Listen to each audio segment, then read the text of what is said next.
Hello, I'm Grant. And I'm Ryan, and welcome to Nerd Talks. Today we're going to be talking about a fantastic game called Skyrim, and we're going to talk about some of our favourite weapons, characters, and locations in the game. Okay, so Ryan, what's your favorite location? Favourite location is hands down Blackreach, because it's just a really nice, awesome place. It's pretty colourful. The enemies are really cool down there. There's like dwarven enemies. There's Falmer. There's even a dragon down there, and it takes your breath away when you first enter it. Yeah, it's pretty It's a really amazing. nice place. The Mhm. colour down there is amazing with the mushrooms and all that. Mhm. Mine has to be the Red Water Den. Now, it's a skooma den that you go to, Ah. which is run by vampires. Basically, you go in there, get high in skooma, and then they take you out back and kill you, and turn you into a vampire. So it's a pretty fun place. I mean, Good just times. that's it. I mean, that Mhm. sort of wraps up the locations. Uh, so Ryan, what's your favorite weapon? See, when I play Skyrim, I usually play a kind of a beefy character, so I usually tend to use two-handed weapons. All right, yeah. One of my favorite weapons to use is Volendrung. It is a very large hammer that you get through one of the Daedric quests. Daedric quests, like the unique quests that are hidden throughout the map. Uh, the quest to get the hammer is really cool, and the look of it is amazing, and its effect isn't great, but it's cool that it has one anyway. Yeah, that's my favorite weapon to use. Yeah, my one is another Daedric weapon, and it is Dawnbreaker. It's a weapon you get from I cannot remember her name. It will come to me. Let me just I think I know. Dawnbreaker. I'm just gonna Google it. Just As you can tell, we're not uh, prepared for this video. Dawnbreaker. Yeah, I can't find it anywhere, but it's just a beast weapon. It's Hmm. very I don't know. It just looks awesome in your character, and characters burn for 10 damage, I think. So that's pretty awesome and useful. So that moves on to armor. So Ryan, what's your favorite type of armor in the game?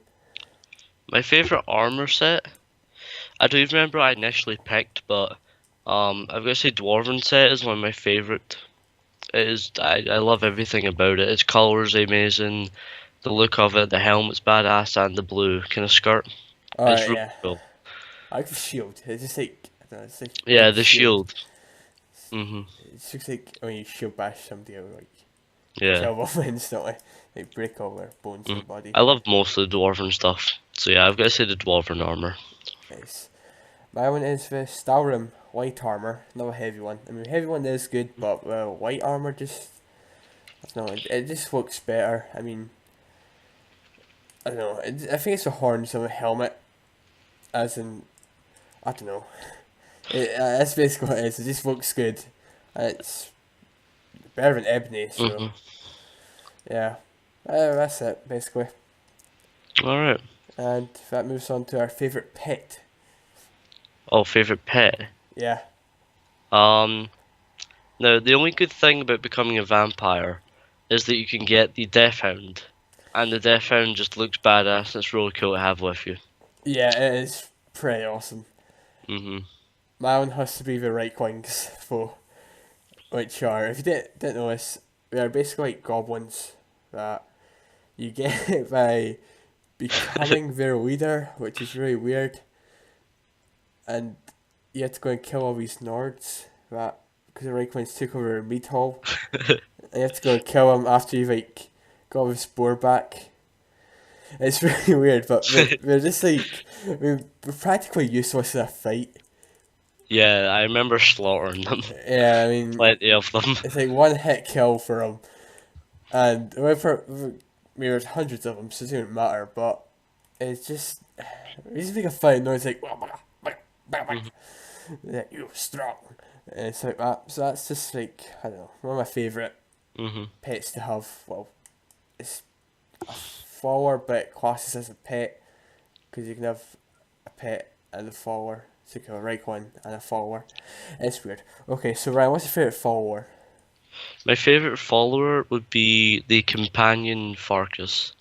Yeah. Um, Reason he's one of my favorite followers is because he's one of the first you can get. You can pick him up very early in the game, and another cool thing about him is he reveals a pretty cool secret about the companions, which is the fact that they're werewolves. And finding that out through your first playthrough was awesome, and then being able to become one was even better. So Farkas he's quite a memorable companion for me. I've got to say he'd be my favorite. Yeah, he is a really good character, and I'm gonna go with Fanto. And because Fanto is a character, I mean, you can literally get Fanto not even 5 minutes into the game. He's in Riverwood. He's gonna show up there, tell Sven to stop sending letters to Camilla, and then basically he's your follower. And he's a beast archer. He reminds me a lot of Legolas from Lord of the Rings, which is awesome because Legolas is badass. Hmm And he's pretty fun to have around. Yeah, that's it, and that's gonna be us for today's Well, video. actually, there's one thing I wanted to add in here at the end. Okay, go for it. Um, what was your favorite fight in Skyrim? Like maybe your favorite enemy to fight? Because one that popped in my head during the video that was an amazing fight that I enjoyed and it was challenging was Karstag. If you know who Karstag is, he's a frost giant Yeah, and the Dragonborn DLC. I don't remember where you pick up his skull, but you have to go put it on his throne, which will bring his ghost. I remember it being a really hard fight. I used the Sanguine Rose to summon like Daedric to help me. I even summoned Durnavir from the Dawn Guard. It was a long fight. It took me so many attempts. I will admit I did cheat on that fight. I was on expert difficulty and I lowered it to like apprentice just for that fight because it was just so Oh, hard. My one is disappointing. definitely hands down first playthrough. Everybody's experienced it. The frost troll on the way up to High Hrothgar. Oh god. Because here's the thing, okay? You start off a game, oh yeah, it's quite easy. Okay, all the enemies are lower level than you. So you start moving up this mountain, killing all these ice wolves and stuff like that. And then you Mhm. get to this frost troll that cannot die. It's just impossible to kill it. You're like level 4 at this point, okay? You got a steel sword at best with crappy armor. You are not prepared. Like 4 health potions, and you just get owned. See, And you know the worst part is that that's going to be something that'll take you by surprise on your first playthrough. So you've not saved on that mountain if this is your exactly. first I playthrough. was just about to say that it always happens. You don't save the whole way up. 'Cause you're like, oh, I'll be fine. I'll Hmm just save before it happens, but you never do. So you always gotta start at the very bottom of the mountain and work your way back up again. You see, the way I beat him is I usually just jump on top of one of the rocks and then use the flame spell and two-hand it, Alright, yeah.